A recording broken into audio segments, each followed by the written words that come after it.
গোপন খবরের ভিত্তিতে উত্তর ত্রিপুরার জেলা পুলিশ সুপার ভানুপদ চক্রবর্তীর নেতৃত্বে 10,000 ইয়াবা ট্যাবলেট আটক করল গতকাল। ঘটনা সম্পর্কে জেলা পুলিশ সুপার জানান, গোপন খবরের ভিত্তিতে ধর্মনগর মহকুমার মধ্য নয়াপাড়া এলাকার AS23AZ 8055 নম্বরের বিলাসবহুল একটি গাড়ি এবং AS10F6550 নম্বরের একটি পালসার বাইক আটক করা হয়। পরবর্তীতে সবার উপস্থিতিতে গাড়িতে তল্লাশি চালিয়ে 10,000 ইয়াবা ট্যাবলেট উদ্ধার করা হয়।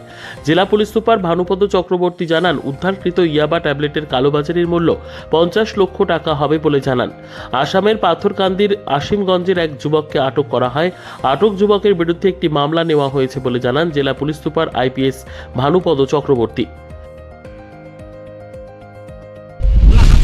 জিনিসপত্র এই ব্যাপারে আপনার কাছে কিছু জানতে চাইছি। যাকে ধরা হয়েছে তার নাম জবরুল হক,